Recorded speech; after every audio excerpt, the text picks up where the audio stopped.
Good morning to everyone. This session is about addressing the uncertainty ahead and how GRC can support your business strategy and performance in today's pandemic world. Good morning to all of you. My name is Kevin Shepherdson, and with me is Carole Switzer, which I will introduce them shortly, and Charles Ng, a former CFO.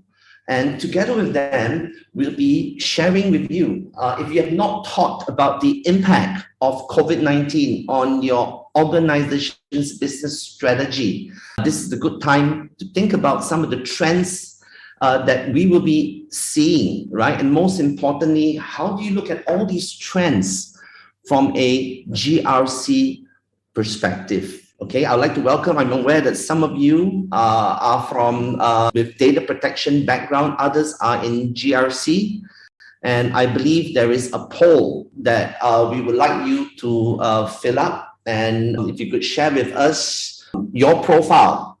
And another poll question that we also will be asking you is, has your organization actually thought about what your new business objectives and directions will be in the light of the new normal?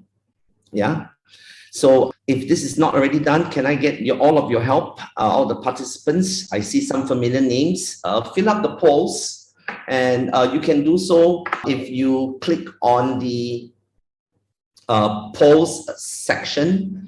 So if you were to go to the menu below, for those of you who are logged into this webinar, I just want to familiarize all of you with the icons. So you click on the poll, yeah, and please answer the questions there, yeah. Now, throughout the session, ladies and gentlemen, I'm sure you would have questions. Although your video and your microphone are muted, you can click on the Q&A icon. If I can invite all of you to click on it, you will see you can put in your questions, and we will facilitate. And at the end of today's session, what I will do is I will look at your questions and have them answered by our panel. Okay? So if you are familiar with all of the icons, if you run into any issue, go into the chat icon, and this is where our administrators will assist you as we proceed in today's webinar. So with that, can I ask Carole and Charles, are you folks ready to share with our audience in terms of today's webinar topic, addressing the uncertainty ahead, how GRC can support business strategy and performance in today's pandemic world? So are you guys ready? Yeah, okay. So it's my honor, ladies and gentlemen, to introduce to you Carole Switzer. And she is the co-founder of OCEG, and she has developed the framework, a GRC framework, to allow organizations to look at business from a GRC perspective, and we will elaborate that shortly. But at this time, Carole, can you share with our audience more about yourself? And thank you for being on this webinar. Thanks, Kevin. I'm really happy to be here with you and with Charles. As you said, I am the co-founder of OCEG. I joined my colleague, Scott Mitchell, as he was beginning to theorize the concept of OCEG, which was originally called the Open Compliance and Ethics Group, back in 2002, at the end of 2002. And since then, we've been working together on developing standards and concepts around GRC. Before I was with OCEG, I was an attorney in Washington, D.C. for about 20 years.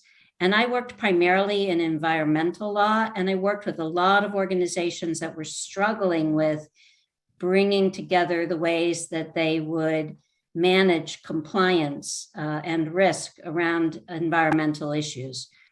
So that sort of formed the foundation for my understanding of what was going to be needed. And when I left my practice, I I started a business in the environmental area. And so I also had a few years, not just of advising, but of running a business that had to face these challenges. I have one quick question that I have for you, Carole, before I introduce Charles, right? I've always been very curious. So the internet has it that OCEG invented the term GRC. Yeah, would you like to share with us more? Because I believe that before you folks make the term GRC popular, people did not think about GRC as an integrated capability. Yeah, so this all ties to what occurred as we were developing our first model. Back at the beginning of 2003, we formed a committee of about 50 people from mostly from compliance and risk and internal audit backgrounds and roles, also some academics, some former regulators. And our goal at that time was to develop a framework for compliance that was becoming a major, business initiative, but that, unlike other major aspects of the business, didn't really have a framework to follow. And as we did that, and we released the first version of that model in early 2004, we realized through that process that just bringing together and integrating what in many companies were 8 or 10 different silos of operation, just about in compliance, sometimes 20 different topical silos, that beyond the need to bring them together into a common approach, there was a need to tie that commonality and integrate across all aspects of risk management and to feed into governance. And so we began to talk about why you address risk and compliance issues, why you have internal audit. And we developed the concept of principled performance. I have yet to find anybody that when I present this concept to them says, oh no, my company does not want that. Principled performance is when you are in a state of being where you can reliably achieve objectives while addressing uncertainty and acting with integrity. And when you break that down, the reliability takes you to measurement and metrics and performance indicators and ways that you can judge along the route whether you are actually on track to meet your objectives, whether it's at the organizational level or a project level or even a personal level. And uncertainty, largely in this context, is about negative uncertainty, right? The threats that face your ability to meet those objectives. But it also incorporates concepts of grasping unseen or unknown opportunities that might arise along the way. And acting with integrity means making your promises and keeping your promises. And that means, complying with regulatory requirements, those external mandates, but also the internal mandates, the values of the organization that are established. So we created principled performance. And then we talked about the model presenting all of the processes that you need in order to get to that state. So when we began to talk about the integration of governance, risk management, and compliance, we define GRC as that set of integrated capabilities that enable principled performance. They don't stand alone. They're not like a greasy slick on top of the pond of the business. They are integral to the business. All right. So, folks, we are going to elaborate principled performance in the context of COVID-19. As you heard from Carole, you cannot plan your objectives without looking at uncertainty and certainties. Okay, but Carole, I'm sure you feel very good that today the term GRC is now very commonly used around the world, right? And even more so, right, as we navigate through the new normal in today's COVID-19 pandemic. All right. Yeah. So it's also my honor to introduce Charles. He used to be the ex-CFO of the Como Group, which is, I believe, about 300 million in revenue in its heyday. Yeah. But let's hear from Charles. Charles, would you like to share with the audience more about yourself? Thank you, Kevin. I think it's really my pleasure and honor to be invited to be able to share some of my insights as a CFO and also as a board member of some of the companies. I must simply say that I think Como, like all businesses, were very badly affected by COVID. I think given the fact that the group itself has diverse business activities, we've got hotels, we've got retail, we got food, we got restaurants. So you just imagine, I think, you're not going to get away from being hit by the pandemic. Now, I must maybe just a quick mention that actually I look at it that during this entire time, COVID has really brought business leaders down on their knees because it is back to the drawing board. And I think it is no longer business as usual. And I remember sometime early February before Chinese New Year, we were just having a management meeting. And I think we're just saying that we better form a crisis committee because things doesn't look so good. But I think a lot of people were still in the Chinese New Year mood. And I think, well, it will just go away. It's just maybe another SARS. It will go away in a couple of months. But I guess look at it, it's now long drawn 18 months. So I guess, following what Carole has mentioned, I think at the end of the day, it is all about looking at the overall business objectives because the objective has to evolve with times. And I think COVID has obviously required businesses to look at their business objectives very differently, relook at their strategies. And if you're not clear about your objectives, I think the rest of the other things that you do will not matter because at the end of the day, you'll get nowhere. So Kevin, maybe this is just a quick intro and maybe we will share a little bit more during the rest of the session. Thanks, Kevin. So folks, we talked about the importance of business objectives, right? And whether your company is actually relooking at your business objectives, replanning your strategy, things are never going to be the same. And you heard from both Carole and Charles. So to kick off our discussion, I thought I share with everyone 8 trends that you should take note of, yeah? And I just want to quickly run through all of these considerations so that all of you on the call, you would have thought about this, but remember, these trends are only as good as the objectives that you are planning, and some of these will impact both positive or negatively on your business objectives. So as you can see on the left-hand side, we have governance and dealing with a dispersed workforce. We already know this is happening, yeah, with our work from home. Our strategic operating plans will be affected, even our work-life balance, yeah. And then you're seeing that there's a need to respond to risks while driving future business performance. So there's going to be a domino effect of COVID-19 in terms of risks. Besides pandemic, there's going to be operational risk, financial risk, supply chain risk, which I'll elaborate later, and obviously data protection risks. You heard from Charles, coping with crisis and data breach. What if someone gets infected and there's a quarantine order, right? Or something happens in your office and so forth. And with this impact of data protection, there's this continued impact of data protection requirements. But here's the thing, we are paranoid, ladies and gentlemen, because we are working from home. So we have surveillance software being used to monitor staff with good intention. Yeah, and on the other side, let's take a look at the positive side.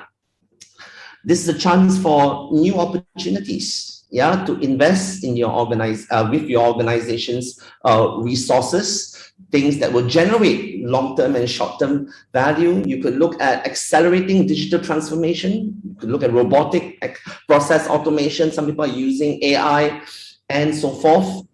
But I also don't want to underestimate the fact that we also need to think about managing our third parties. And here's the thing, there are intertwined business systems that we need to think about, yeah? Where one incident that happens in the supplier end is going to be affecting your company. And our whole concept of business continuity has changed because of COVID-19. So as this being the backdrop, let me now ask Carole, what are your thoughts looking at this 8 trends and consideration? And let's assume that companies are, as what we heard from Charles, planning or what to do, they are being hit, they are setting their objectives, but they may have not thought about these trends and considerations that have both a desirable and an undesirable effect on their business objectives. So let me get this straight. You would like Charles and I to solve the COVID-19 impact on business objectives. Okay, we'll give it a try. So I think when you look at these trends, the one that gives me the biggest heartache is managing your third parties during the current situation and other similar situations.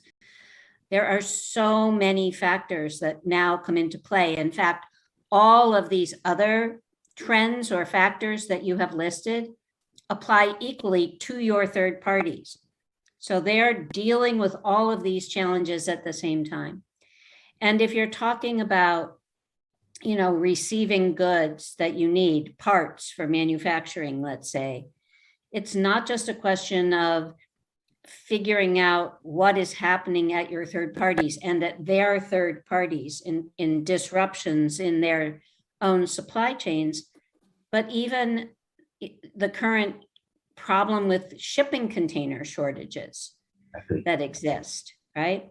So when you take a look at this from a GRC perspective, if you had stepped back and looked at what in the model we'll talk about more later, but the learn section where you're monitoring what is going on in the world that might impact your objectives, if you're really thinking about it in an advanced way, you're not just taking this kind of event, which most people would have put into the bottom right-hand quadrant of a typical heat map, right? Highly unlikely.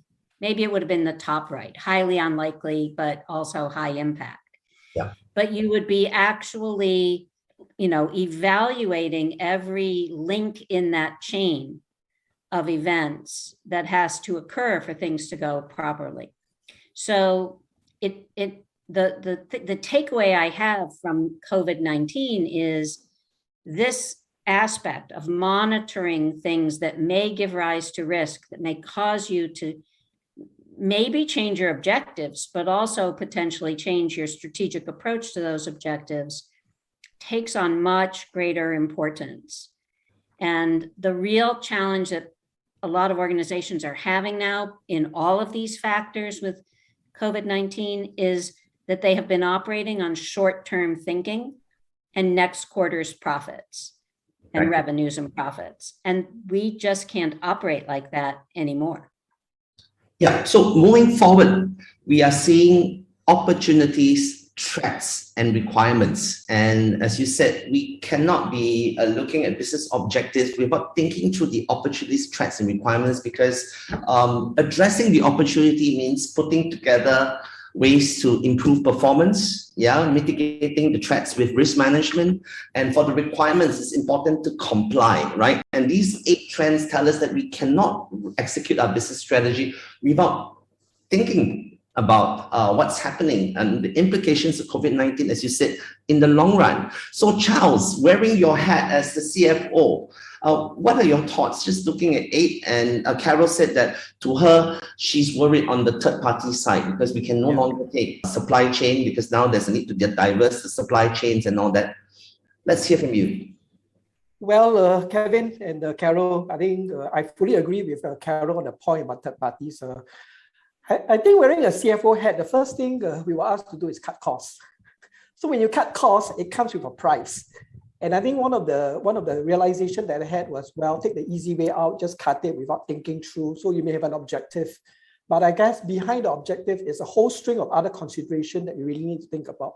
A good example is, for example, cut costs, you just outsource and you cut away your headcount, you lay off people, you become lean and mean and so on. But I think at the end of the day, you realize that when you have to work with a third party, it takes a whole suite of other things to come into play, your controls, for example, your understanding. And especially if you're working with a third party that is outside of Singapore, that makes it even more challenging. So I guess in this case, there is a clear objective, but I guess at the end of the day, you must also look at it. How are we going to do this? And I think at the end of the day, there's also the accountability issue, which Carole is mentioning about integrity. It's about accountability to stakeholders, whether it's internal or external stakeholders. Now, the other point I will bring up, Kevin, is also about dealing with the dispersed workforce. People were just saying that, hey, look, it's just a dispersed workforce, life's per normal. But I guess at the end of the day, it brings out the fact that objective is that you're going to work from home remotely and what have you. But I guess what was not considered at the point in time was you got home-based learning with the children at home. And so there you have the mom and the dad trying to be a teacher and yet trying to deal with the bosses, with the meetings and what have you. And I think I found out once that one of the staff was actually working out of a storeroom with poor internet connection. And everybody was screaming at him because of the fact they can't hear and the connection is bad. So I guess there is an objective, but yet again, have we considered all this? So I think that's the reason why I think going into a model like the GRC, that will then enable the organization to rethink of everything that has to be considered. And I guess it's about the fact that I think from this entire thing, I realized that the interdependency of all functions and all agencies or all stakeholders becomes even more critical. So I think the aspect of it is becoming more real. So you can't just do this alone. And I think that's the reason why when you do a GRC, it is not just about the board of management. It is the entire organization, everybody, every single stakeholder. Let's look at the trends from an SME perspective. Yeah. So we just came out from a lockdown, 2 weeks or so. Yeah. And many of the SMEs, small, medium enterprises, looking at it in terms of a risk management perspective. So that's natural because we're trying to deal with all these, mitigate all these threats. But if you flip it the other way around, looking at new opportunities and the chance to accelerate digital transformation. For example, we're seeing the F&B business going to deliveries and all of that.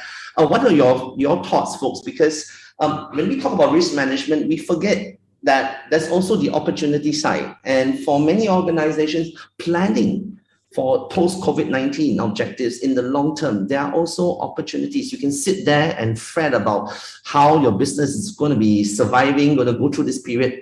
But you may not have thought about the opportunities and the need or the opportunity to transform your business. So I'd like to hear from both your side because it goes back to a business objective, right? But thinking about the opportunities as well in COVID-19. Carole, your thoughts, Carole?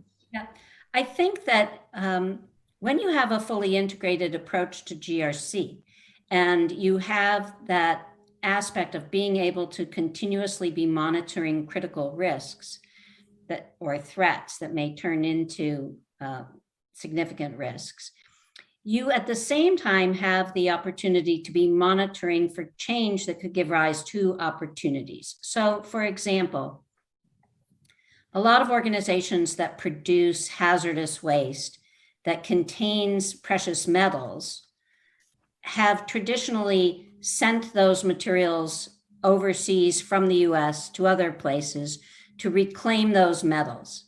That was the most cost-effective approach, and it also took them out of having to manage them, as hazardous waste disposal. And organizations in the US were not doing that reclamation. It wasn't cost-effective, but maybe right now it's more difficult and more challenging. And if you're monitoring why you didn't take that opportunity in the first place, you might now see, oh, I could actually be having reclamation here, and I could be taking that business because it's not so easy or cost effective to be shipping those materials elsewhere at this time. So now I have an opportunity that didn't exist before, but I can only see it because I know that I've identified those things that I've set to the side that I haven't included in my objectives. And so maintaining data and records about decision-making in your governance stages of objectives is every bit as important so that you can alter those objectives when circumstances change.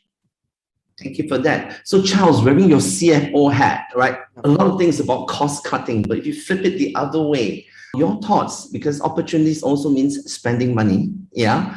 And because I'm aware that we have data protection officers on this call, there's also implications on personal data as well. So if you were to flip it the other way, what do you think are the opportunities that SMEs should be exploring to navigate the new normal?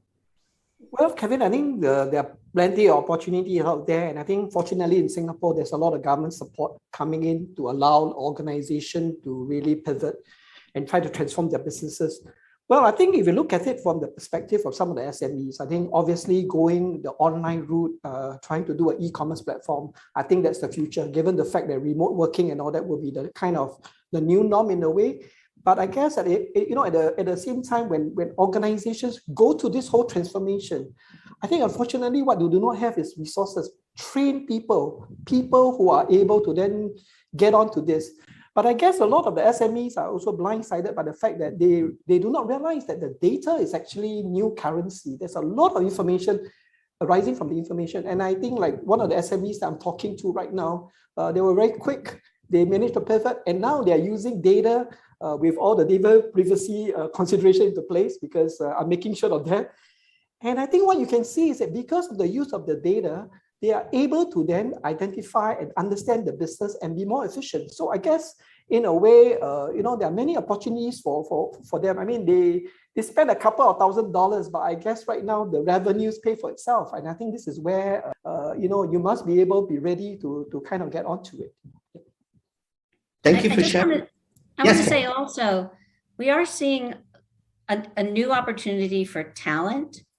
And I think especially with SMEs, if you are now moving toward a hybrid workforce that's, at least partially dispersed, it really opens up the opportunity to retain talent that you may not have had access to previously. Yeah. And we're seeing that happen with a lot of organizations who are now posting jobs saying you can live anywhere. Yep. Yeah. So Carole, I think that's a good point. I think just a couple of days ago in Singapore, there was an article by LinkedIn that they're going to now not look at qualification, they're going to look at your skills. So we are living in a very different world. So with the skills, and I think if you are going to go through what we call a gig economy, people are now able to do a couple of things, even with remote working. But I guess this will all pose different dangers as well, because it will be a cultural shift in the organization. And I think at the end of the day, the biggest thing I can see right now is the trust element. How do you trust an employee that they're working during the time which we're working, when they're not doing something else, watching Netflix, or for that matter, doing online, buying, for example. Excellent. So, ladies and gentlemen, I'd like everyone to ponder on these 8 trends and considerations. But if you look at the result here, it's not just the threats, as you heard. There's also opportunities. And if I can add a third factor, we're also talking about requirements of doing business. Requirements from a contractual perspective, requirements from a regulatory perspective, right? So these 3 areas of opportunities, threats, and requirements need to be thought through. And just now, we heard Carole talking about principal performance. And the problem here, we see in most businesses, they plan their objectives, but they're not aware of the uncertainty, or at least there is not a lot of thinking in terms of what uncertainty there might be, which will bring obstacles in terms of how you achieve your objective. And there's no shortcuts. There are requirements to follow, so you need to act with integrity. And you heard Carole talking about how principal performance is linked to GRC. You got to govern your objectives, do risk management and compliance in order for you to reliably achieve your objectives. Yeah. So, ladies and gentlemen, you heard this from Carole, but I'd like to flip it the other way around.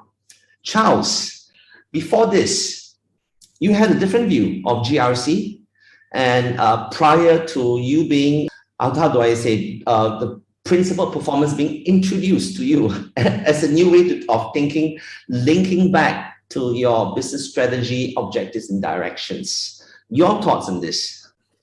Well, Kevin, I think in the past, I think the way most organizations will look at it is that if you go through an annual budget exercise, for example, you just have the strategy for the year, you just get on with it because you just want to hit the numbers. And I think at the same time, what is also very common is that I used to use what they call an enterprise risk management approach. So you only look at the risks, and you want to make sure the risks are all kind of managed. And I think like in all budgets, you will do a SWOT analysis, the beautiful thing about your strength, your weakness, and what have you. But I guess at the end of the day, I think with COVID, that has kind of changed, because right now you realize that your business is not business as usual. And the thing is going to change. You've got to be very futuristic about it. You've got to look at it from wearing the lens of the future post-COVID and not what you used to in the past.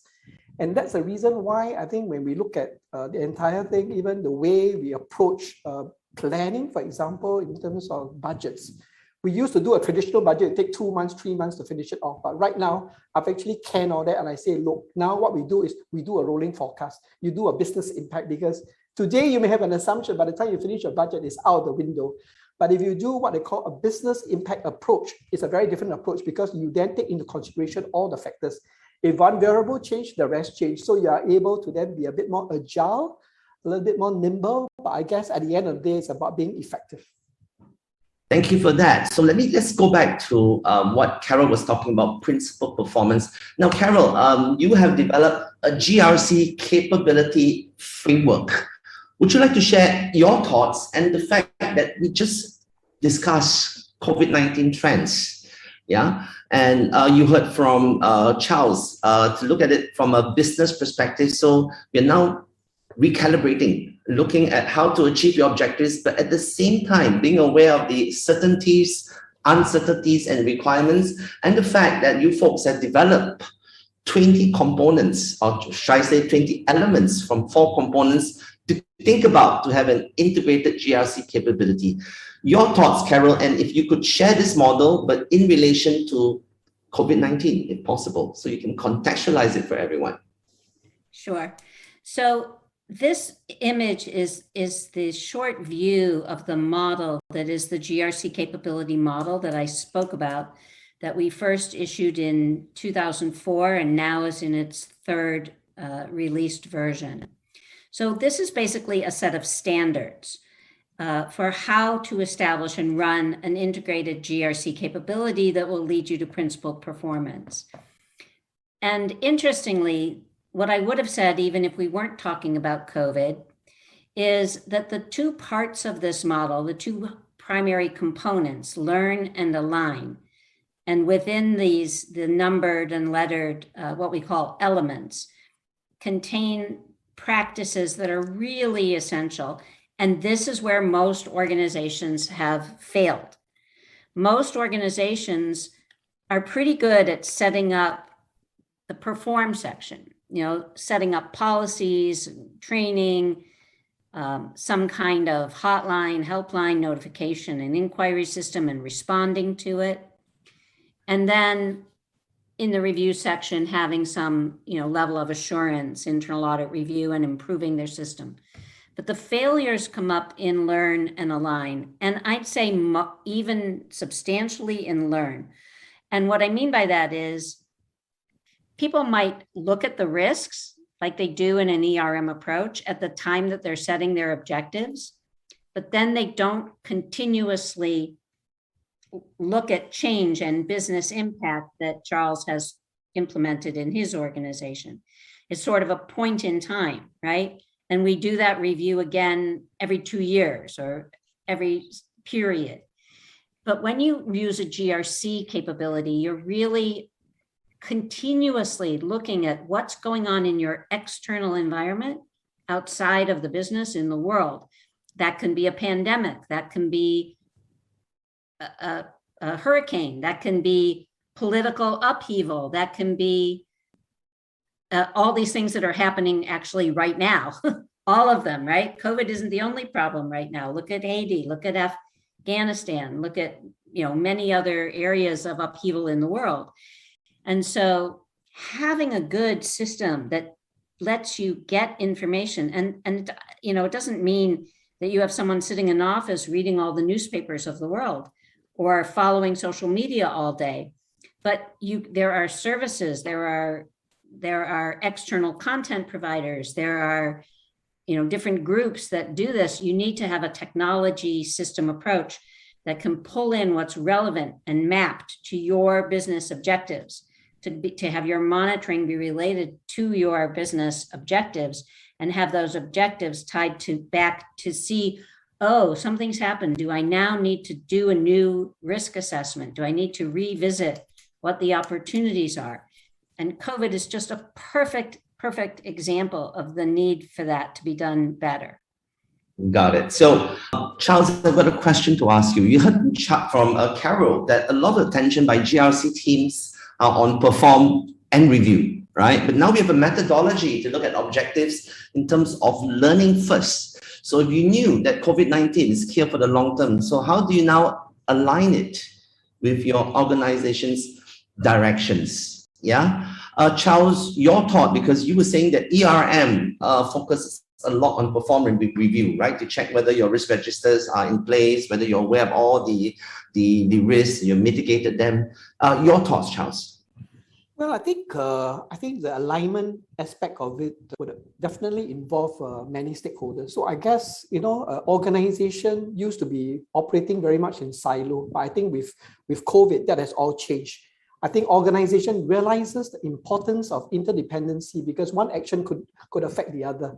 So I think what I have seen is that it brings organization together to look at things in a very holistic perspective. And I think at the same time, what I've also noticed that the alignment will come not just from the aspects of just organizational, the operational objectives, but I think it's also the bigger objective because at the end of the day, the business cannot exist alone. They've got to contend with many of the other stakeholders, including suppliers, for example. That becomes also important because at the end of the day, with COVID, a lot of supplies were cut. Then what do? Are there alternative supplies? So I guess at the end of the day, it becomes an entire revamp of how you want to look at things. But I guess at the end of the day, the key point again is how do you bring people together? And this is where the alignment becomes key because at the end of the day, if you're not aligned, then what's going to happen is that you will never be able to achieve the objective that you set as an organization. Excellent. So ladies and gentlemen, if you look at GRC, you heard from our panel speakers that a lot of companies focus on performance review. So in compliance, risk management, you struggle because you struggle for management time. And you heard from Charles just now, who implied that actually a lot of these processes are siloed and there's a need to align back these efforts. Now I'm going to switch gear to data protection. So the fact that we heard that in many organizations, the governance is one corner, risk management is another corner, and compliance is yet another corner. Carole, let's hear your thoughts. How can this GRC capability model be applicable to the area of data protection, right? And the same problem exists in data privacy. You have governance, another corner, risk management, and the compliance folks all being siloed. Your thoughts? Yeah, I view data protection and data privacy as topical risk areas or compliance areas to which the entirety of the model applies.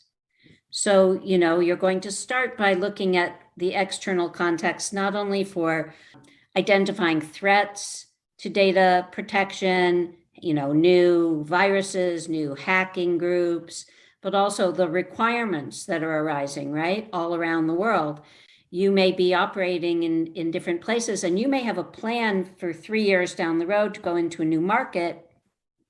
And you need to be aware of what the plans are for data protection in that new market. You have to look at the internal context of where the weaknesses are in your own internal, not only technology controls, but your internal culture. I have been in organizations where there were great controls set up over data protection, but culturally, people in certain groups would print things out and keep them in their desk drawer. You have to be concerned about the hybrid situation of working from home. So now you have people that are working with sensitive data on their laptops, and their children are using those same laptops to play games, some of which contain spyware. So you have to think about now, are we going to be issuing office equipment to people to use at home? Are they going to have, separate for their private and for their work? You have to look, all the way through the alignment of where does data protection or data privacy, let's look at data privacy, fall? How high a risk is that based on the objectives and the business type of our organization, and then plan for it all the way through. And very often, data protection is siloed into the IT groups of the organization. And it's not just an IT issue. There are policies, there's training, there's all kinds of communication that has to take place because your people are the risk. You know, your laptop isn't the risk. It's the people that use the laptops that are the risk. So every aspect of this model applies absolutely to designing and maintaining a data privacy and overall data protection approach. Excellent. Thanks, Carole. Now, I'd like to just remind all of you, a lot of you are in the area of data protection. Many of you are data protection officers.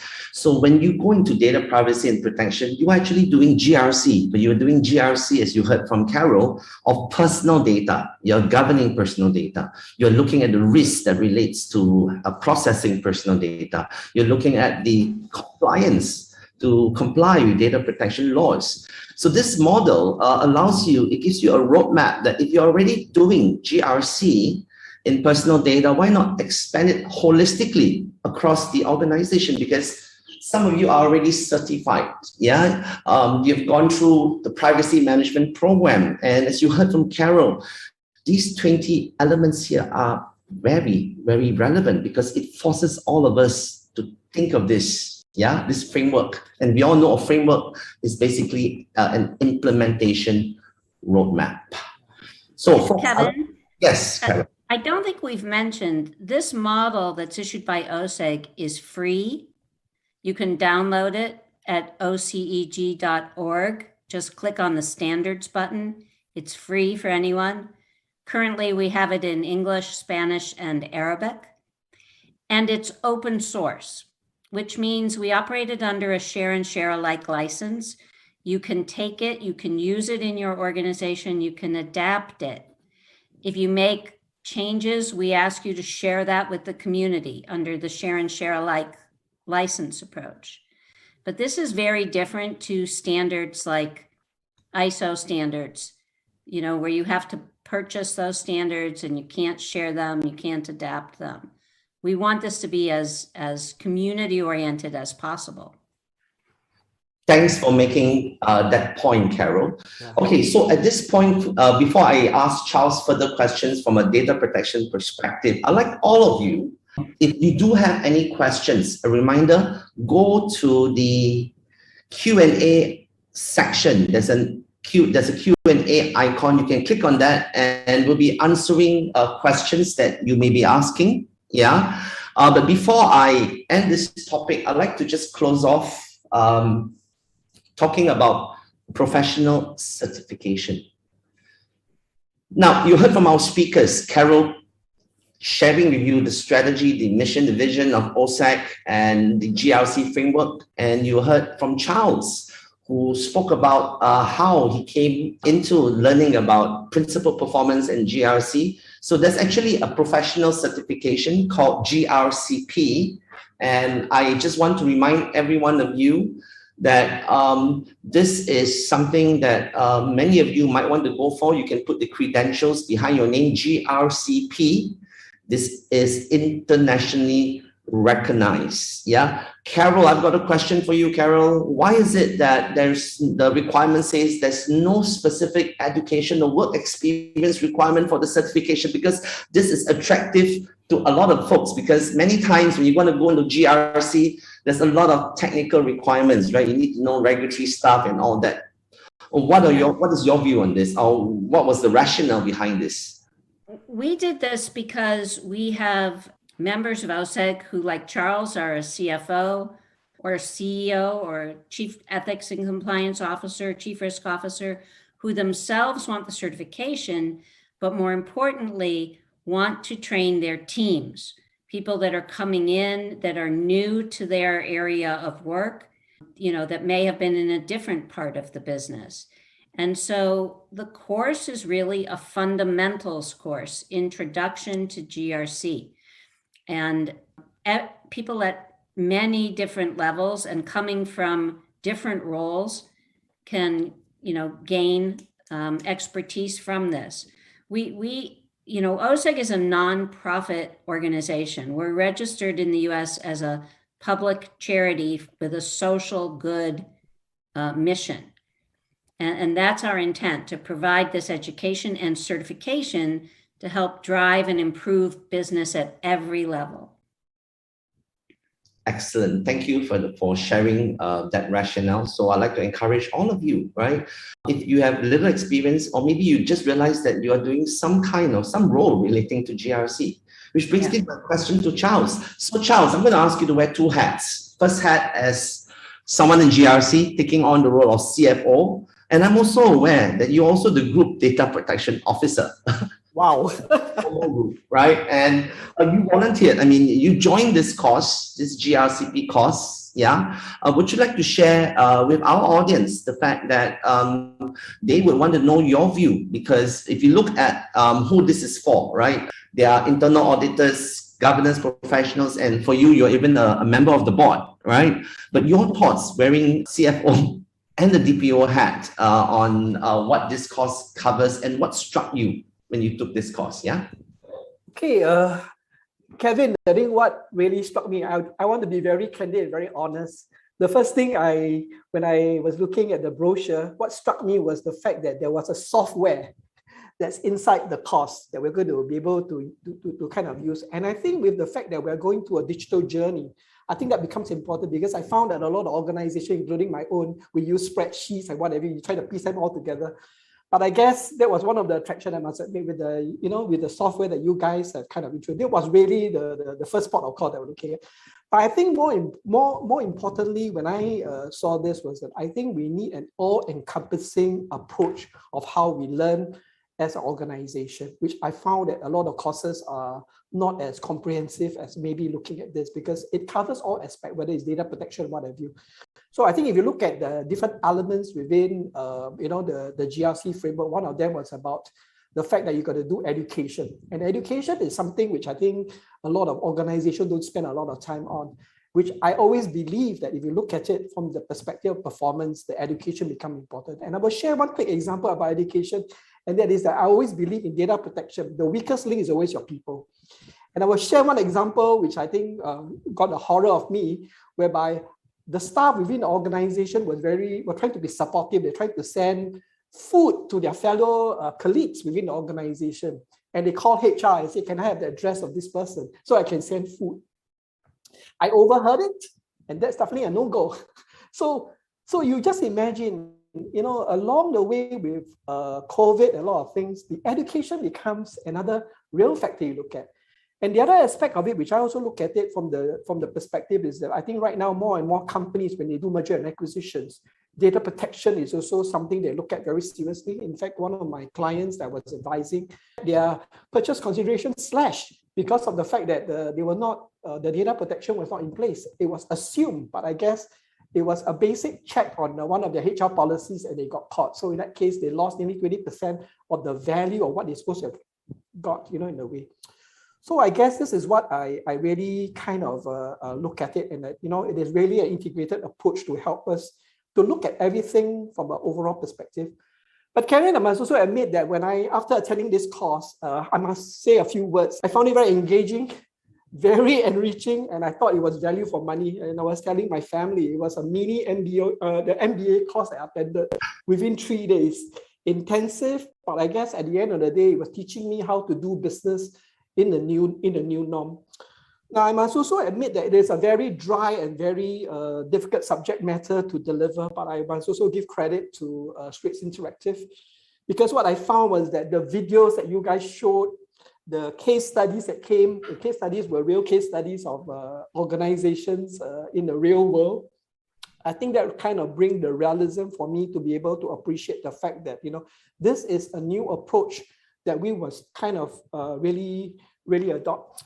And I must also say, this is really not a course just for the risk people and for the compliance people or what have you. I feel that this course is also a very important course, part of call, so to speak, for business leaders. Because at the end of the day, what they're doing right now is they're trying to rebuild their business. They're trying to rethink their business, and they are also trying to evolve the business to take it to a new era. And I think all the elements that we are seeing within this GRC capability, I think it is a perfect model for them to tick the boxes in a way. Okay, maybe I shouldn't use the word tick the boxes, but at least give them the pointers and all the different angles for them to look at it so that they've got a better plan to be able to grow the business. Excellent. So Carole, what's your takeaway message for everyone? The fact that, to use the metaphor, to hear it from the horse's mouth, right? You folks are the one who designed this course. I mean, to give credit, right? All we simply did was we delivered on the curriculum, yeah, and we tried to make it come alive. What would you say to our audience here to encourage them to take this course? And more importantly, because we have COVID-19, you cannot plan your organization without thinking about COVID-19. And here you have a full curriculum. Yeah. Yeah. I think that what's important is not only does taking the course help you understand the nitty-gritty points of the model, but it helps you to understand how to make GRC and principal performance real and important for your executive team. I cannot stress enough that principal performance is not a risk management concept. It is a paradigm for the running of the business, to a different perspective to look at the business from. And I think when you do this course, you're going to find ways to lead those conversations, to have really every conversation about setting objectives, whether it's at the organizational level or for a specific project or with an individual employee for themselves, couched in the context of principal performance. What are these objectives and how can we ensure that they are reliably achieved? How can we identify the uncertainties and address them? How do we maintain integrity? It's a great conversation to have in every organizational meeting. Excellent. And we know, right, there's no shortcuts to you meeting your business objectives. So, ladies and gentlemen, I will give you enough before I go into the Q&A session. And before that, I'd like to cover a little more parts on giving you other courses that we are running with SMU. This specific course, there's up to 90% funding for Singapore, for those in Singapore citizens, yeah, and so forth. It's 3 days. We have a course coming up in 27 to 29. The not so good news is this last intake, the SITRAP funding will end. There's obviously going to be a new funding scheme, but we have no idea what the restrictions will be, yeah. So if you are interested, go to DPEX Network.org. So I'll leave my facilitators to paste the link for you to register if you are interested. Currently, the course is now going to be conducted via Zoom. We might do hybrid, but it depends on the current restrictions. So let us know if you have any questions, yeah, on what we have covered. And as you heard from Charles, we will have hands-on sessions so that whatever we do, we're going to be using a software only for the purpose of the blended learning, yeah. Now, just a quick 3-minute or 5-minute perspective. I know that not all of you might be traditionally in the area of GRC. You might not be in compliance. You might be a new officer.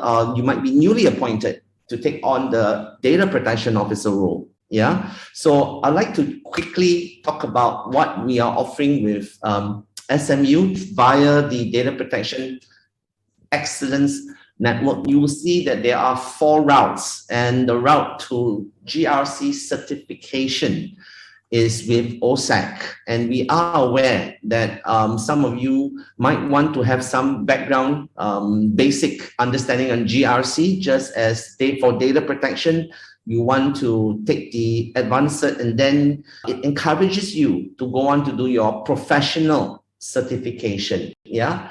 So we have worked with SMU. In order for you to get ready for your professional certification, you will notice that all 8 trends for the last 6 months, we have actually come out with an advanced cert that covers all of these topics that we discussed just now. So we are going to go into detail here, right?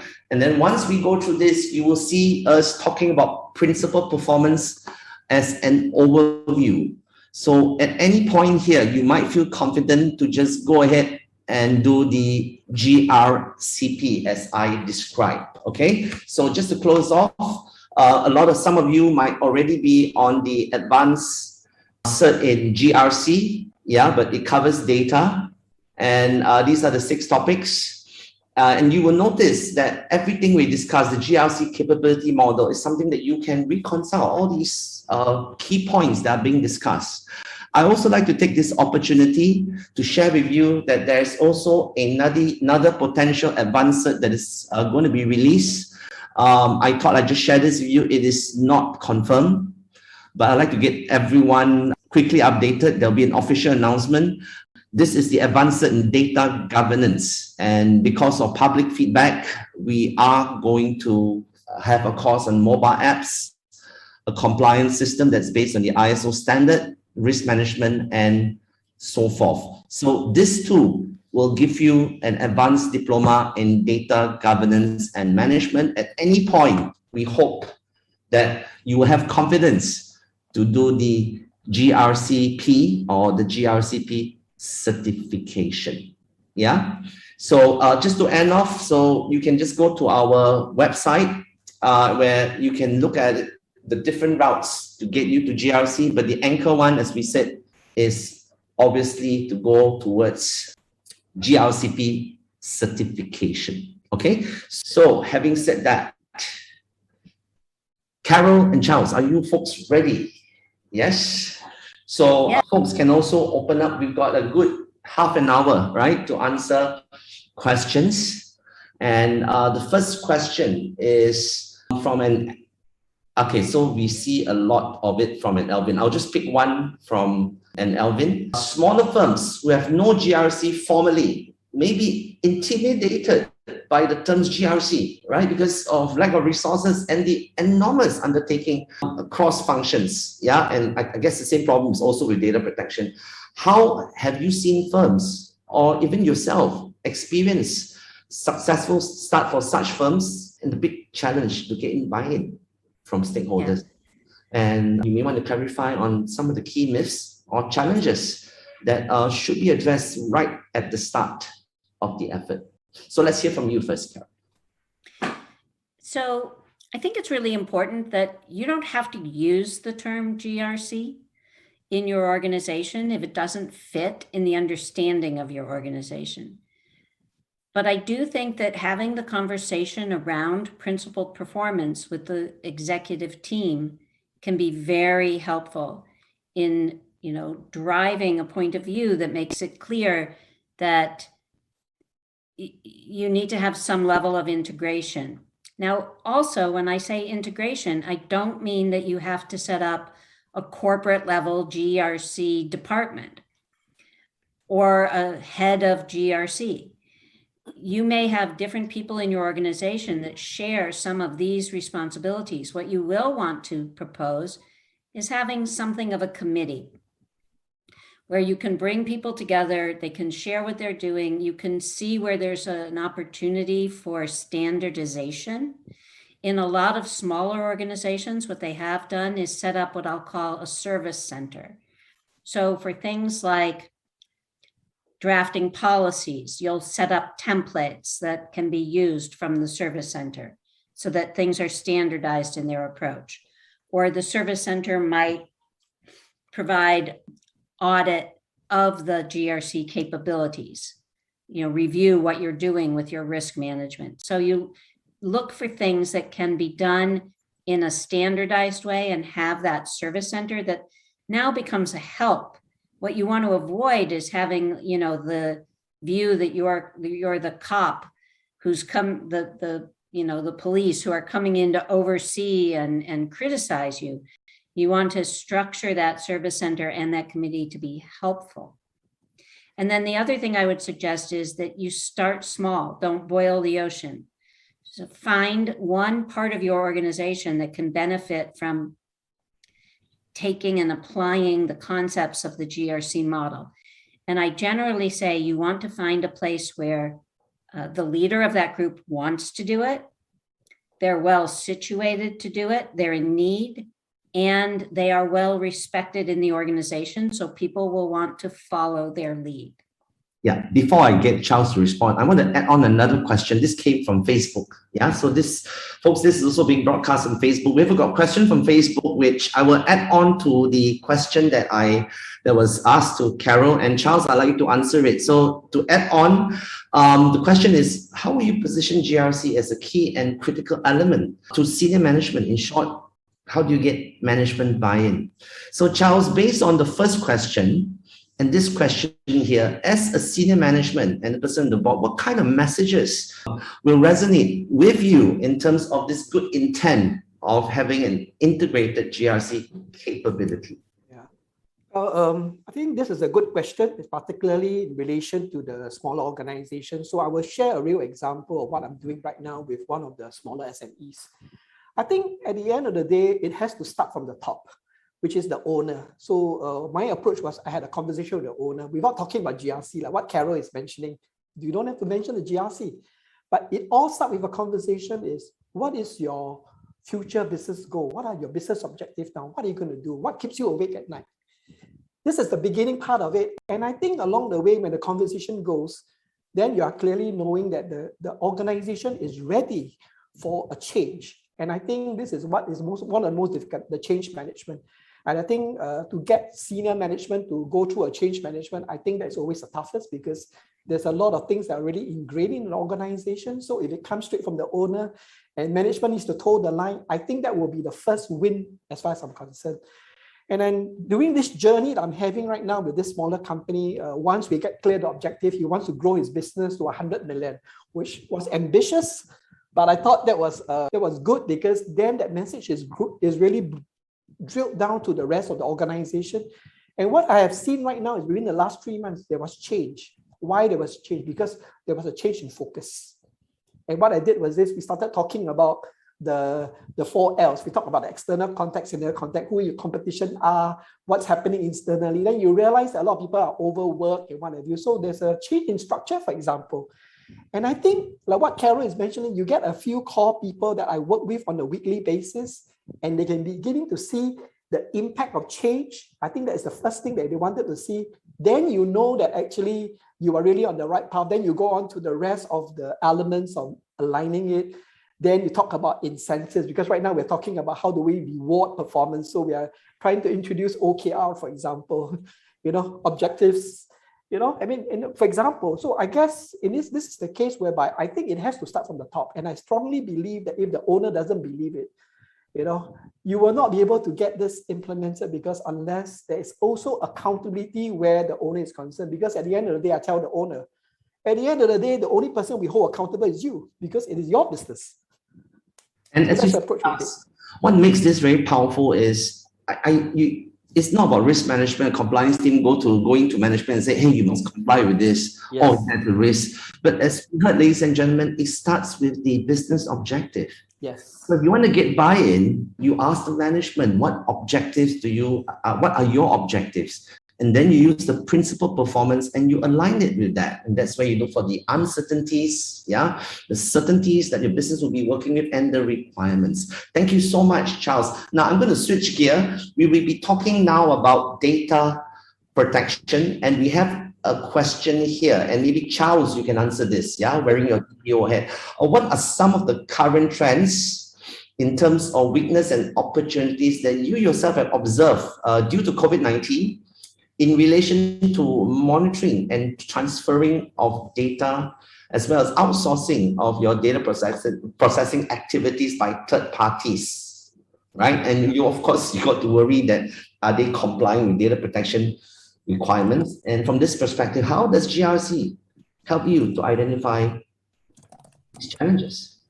Well, I think data protection will continue to evolve, but I think with COVID, obviously the trend we're looking at is the increased threats, particularly where InfoSec is concerned. I think all the vulnerabilities that we are seeing, and I think recently we even see 1 or 2 cases of phishing attacks within the organization. So I guess in this case, it's also the fact that we got to make sure that within the organization, the education piece becomes important. People are aware of all the different threats that has come along with data protection, particularly now for work from home, whereby you are now using your own network and what have you. So the education piece become more and more important. I think this is how we try to put together. And I think there's a lot of sharing. So one of the things that I've done so far is each time when there is a Data Protection Commission ruling, for example, we flesh out all the different key aspects. And the first question I ask is, can this happen to us? And I think this is where you then allow people not to be, that this responsibility is not the DPO's responsibility. It is a joint responsibility and everybody is accountable where data protection is concerned. So I guess there are different models that we can look at it. And I think also sharing all the external threats that we're seeing and what have you, those become important. But touching on the third party, I think that becomes quite real. And I personally believe that I think not just signing a third party, I think the need for people to even do more due diligence right now, because they're all cut and paste policies that we have seen. But I think nothing beats for me is about visiting the site, for example, to understand what is really there and whether what they are stating in their policy is exactly what they're going to deliver. So I guess these are some of the things that we are seeing. But I think the other thing which I'm also seeing right now is that because right now with COVID, there's a lot of things being done regionally. So I think the intra-data transfer agreements become more and more important. What is really, clearly indicated there? What are the role and responsibility of each of the party? I guess this has to be made clear. And I think this is the trend I'm seeing. Got it. Okay, so folks, you heard from Charles. You're going to find the whole methodology here is look for different threats and risks, and there's also opportunities, but you also need to risk, right? You should rank those risks, right? Because you're going to find multiple risks, and those were the areas that this person has asked for. I just want to add one more, which I'm sure is on the minds of everybody. If someone gets infected, everybody wants to know who that person is. Yeah, and in some cases, I've heard of DPOs being contacted, not by the authorities, but by stakeholders saying, hey, please, who are these people? So all these potentially data protection practices that has to be put in place. And as a rule, if it's not relevant to the purpose, the identity should not be revealed, right? But your thoughts on that, Charles? Well, Kevin, this is an interesting one. I think during COVID, we actually have a COVID crisis management team. So what we did was this: we have a group chat, and the group chat is only for the 4 people.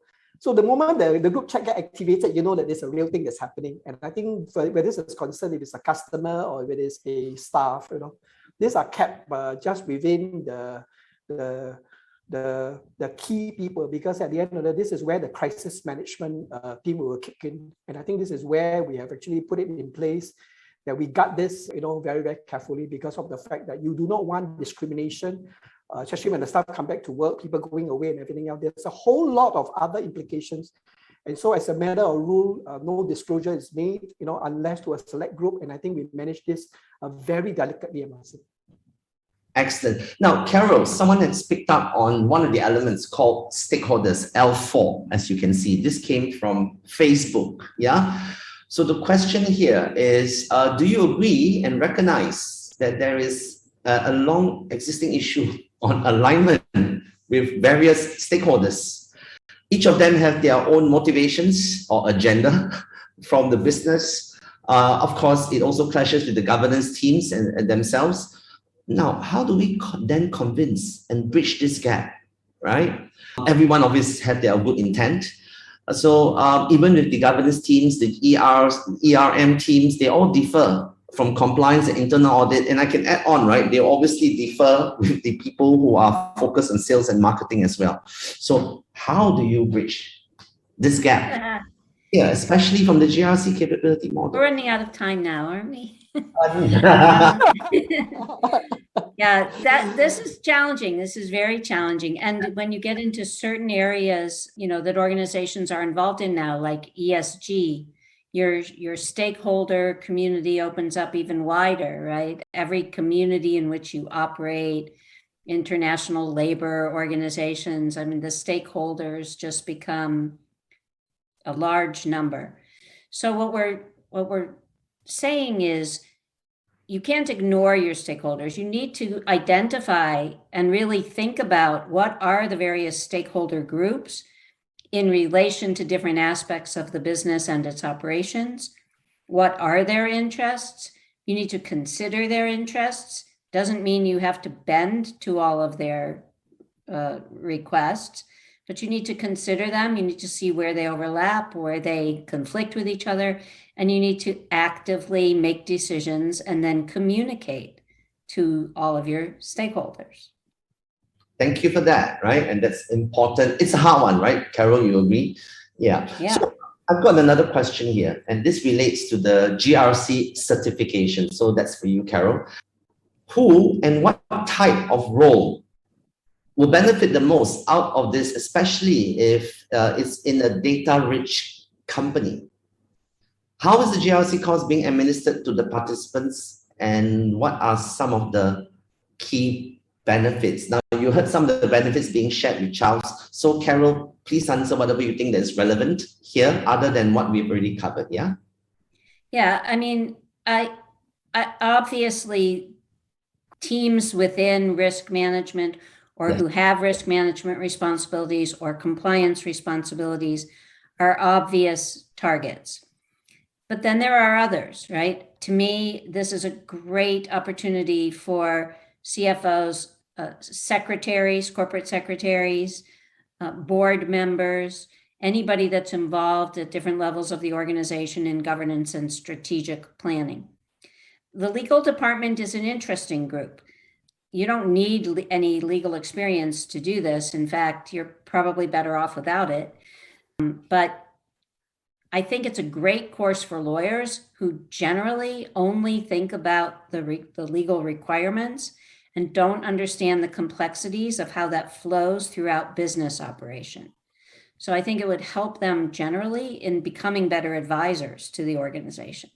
Talking about advisors, Charles, what if I were to ask you, right, could you potentially use the GRCP course as a strategic planning exercise for your management to be able to capture all of the objectives? And if you were to use the words principled performance, as you capture all the objectives, you capture all the risks, all the opportunities, and all the requirements. Your thoughts, Charles?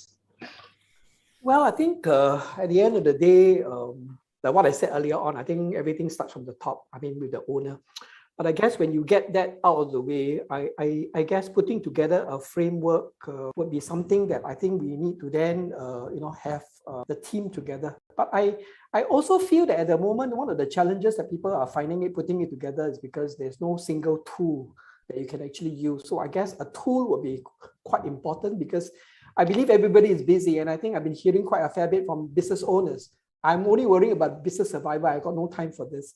But I managed to talk to one of the business owners recently to talk about the approach without mentioning GRC. But I think at the end of the day, you put into a piece of paper, if you could translate all this piece of paper and get them to kind of spend 2-3 days together, put it together and put it into a tool, I guess then that will allow them to be able to see the light of it, because I think we've attended enough courses whereby a lot of seminars, or maybe for the matter a lot of powwow that you go to, but at the end of the day, where's the follow-up? And I believe right now, using this approach, it is a very centralized approach. And I think if there's a tool, digitized tool or whatever can put together, then I think this can be sustained, because it can be done anytime, any part of the world, and whichever time of the day. You don't have to be coming together. So I guess what is really a lot of management are looking for is a tool, a single tool that they can put together. And I believe that what I went through to the course with Straits Interactive, when you have that software, I thought that was very powerful, because then they will allow me to continuously evolve, because this process is not static. It will continue to evolve, because you've got to go through the whole process again, because the next pandemic that comes, you've got to relearn. And then you got to get on and look at the rest of the functions as well. So I guess this is what I personally think would probably get management to really look at this seriously. But you think it's a good idea for management to come together, right? To use the GRC capability model to go through that strategic planning process of learn, align, perform, and review. Now, Carole, there's a question from one of the attendees in the Zoom webinar. GRC sounds like a multi-year project. What would you advise SMEs, small, medium enterprises, smaller organizations are looking for a timeline where they expect results from a GRC project in order to demonstrate the returns to management? Yeah, like I said, you have to start with something small where you can show success.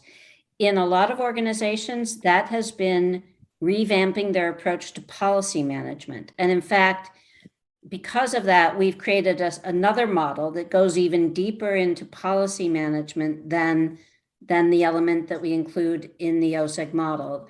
It's a policy management capability model. You can also find a link to that under the standards section in the OCEG site. And this is something that, you know, we've seen in organizations where they've put a stop to the issuance of new policies. They've put a committee together. They've reviewed and cleaned out their store of things that have been called policies, a lot of which were not officially issued, set up new templates and training, done that in a relatively short period of time, a few months.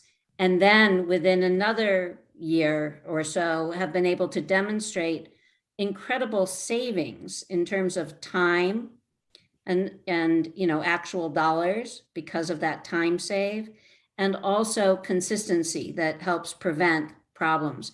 I just also want to say, Kevin, just back on this point about the executive management, also under our resources, and Kevin, feel free to pull down the link and distribute it. If you go under our resource tab and you go under the topics drop down and select free and scroll down a little bit, you'll find a video webinar that I did a while back called How to Make GRC Real and Important for Your Executive Team. And this is not a video about GRC, it's about how to talk about GRC and principal performance. And one of the things I think is really important is when we talk about corporate objectives, there are the specific objectives, but there are also these higher objectives. Most companies want to be agile and responsive and be able to move quickly. And the current word is resilient, right? When things like COVID arise, resiliency is top of mind. And these are all the things I talk about in this video, and about finding a metaphor that works for your leadership to be able to give that presentation and talk about how having these integrated capabilities enables you to have resiliency and agility and all of the other things that most companies want. Thank you so much, Carole. Now, I'm going to answer a few more. I apologize, I won't be able to answer all the questions that have been posted, but let me do some of the easy ones first. When will the SIT funding, sorry, Charles, you want to say something? Could I just add one more point to what Carole just mentioned? Kevin, if you don't mind. Now, I guess, I think the approach we will take with SMEs and what have you, I guess at the end of the day is the objectives must be laid very clearly. And then what I like to do, like what I've done with one of my clients, is go for the small wins. And the small wins will come very, very quickly if you nail down to the correct objective and really drill down to the specific area where it is a burning a question within the organization, you get a small win. And I think one of the things I always drill for is the cost reduction, the cost saving that you can see straight away by fine-tuning certain parts of it. And the other one is, again, about allocation of resources. I think if you can get these two right, I mean, basically the bottom line of the organization should improve. Once you see that, I think the buy-in will come naturally. Yeah, and the power of the model is you're focusing on the business objective, right? So for those of you who are compliance, risk management, you will notice at senior management level, we give you 1 hour to present to us, but then our agenda, we get delayed. And then by the time it comes to you, 1 hour becomes 20 minutes. And then it drops to 15 minutes. And then you think to yourself, oh, I don't matter. Yeah. So here's the tip. By focusing on business objectives, you're now telling them, hey, this is your objective, right? So here are the potential risks, and let me see how that can help you to achieve your objective. So if you are in compliance, you're in risk management, this now principal performance gives you a chance to be part of that planning meeting and all the points that Charles and Carole just spoke about. Yeah. Okay, so we have a question here. When will the SIT-TRAP funding be ending? So the bad news, we just got informed by the authorities that it will end this round. We will know if a new one will be coming up, but we cannot promise that they will fund the exams, but this is a guaranteed one. So at least this is the last run. Obviously, there'll be other funding schemes that will be made available, but at this point in time, it is unclear to us. Okay. All right. So let me now just have one question. So Carole and Charles, would you like to browse through any of the questions here and pick, one of you could pick a question that you would like to answer before we end? I actually have been typing responses to several of the questions Excellent. that I didn't think you would get to, so I'm going to let Charles pick a question. All right. Okay. Question, right? You want to pick one that relates to data protection or whatever. Okay. Yeah. Well, I think I got a question here. Dear panelists, in your opinion and experience, what would be considered as a best resilient plan? Wow, this is a big question, I must say. Well, I guess at the end of the day, the best resilient plan has to start with a plan. You need to then be able to work out all the possible scenarios. And I think at the end of the day, it's not to work through every single scenario. But I guess for me, the important thing of being resilient is not about being reactive, but be able to respond as an organization because you are very clear about the business objectives and you're very clear about the impact of some of these actions that will have an impact on your organization. So I would say that the best resilient plan is one that is responsive and not reactive. Thank you for those points that you just made. All right. So folks, I'm going to close up this session. Yeah, this whole session, this webinar, there'll be a recording, so you can refer to it on DPEX Network. But before I go off, Carole, what is the one takeaway message that you have for everybody on this call, given what we have discussed today? I think that the important thing is really what Charles has been saying over and over again, which is talk to your management about what matters to them. Yeah. You're very focused on your job and your role, but you have to look at your role in the context of what really matters to the managers that you're speaking to. And if you start a conversation with them on that path, they're not going to cut you off. Definitely. Excellent point, Carole. Charles, what is one thing you would like to highlight to everyone from today's session? Well, I guess at the end of the day, the stakeholders' demands will continue to increase. I think the speed at how things are going to continue to evolve will continue to be there. So I guess, it's important to remain agile as an organization. And I guess what Carole had just mentioned, I think the key thing remain in any context of it is, I think, continuously engage, continuously have more communication. But I guess the bottom line is, I think at the end of the day, everybody must feel accountable towards the organization objective and not just the owner or for that matter, management. Excellent. So if you heard from Carole, to be able to link back to the objectives, they won't cut you off. And you heard from Charles, the importance of accountability. So with that, ladies and gentlemen, if you go to the chat, you will see a link. We would like to get your feedback, right, on today's session and even ideas, because Carole, we hope to have you more often, right, as we push the importance of GRC and as we discussed today, even more so in today's pandemic, today's new normal, right? And for the rest of you, a quick reminder, you've seen the videos that we played. Go to dpexnetwork.org here, and you will notice that this is our website. In fact, we actually created this website because of COVID-19. Yeah. So if you are interested in the GRCP course, you can click on courses and you simply type in GRCP, and you will be able to see the dates that we are running this course. So with that, ladies and gentlemen, I'd like to first thank Carole. Carole, what time is it in your part of the world right now? 7:30 in the evening. Oh dear, thank you for spending It's not bad. this time with us. And Charles, for you sharing your experience. I wish you folks all the best. Yeah, and again, on behalf of the Data Protection Excellence Network, as well as Singapore Management University, we want to thank you for your contribution for today. So with that, ladies and gentlemen, the links have all been given to you. A lot of the questions that you have here, we'll do our best to post it in the follow-up session. And for those of you on the Facebook, would like to say hi. And for those of you who are our participants, I hope this encourages you to take the next step, because remember, when we talk about data protection, we are talking about GRC or personal data. Now, why not expand it holistically across your organization? So thank you, everyone.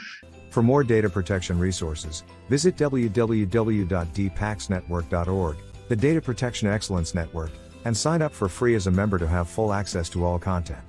Do also like and follow us on Facebook and LinkedIn if you found this useful.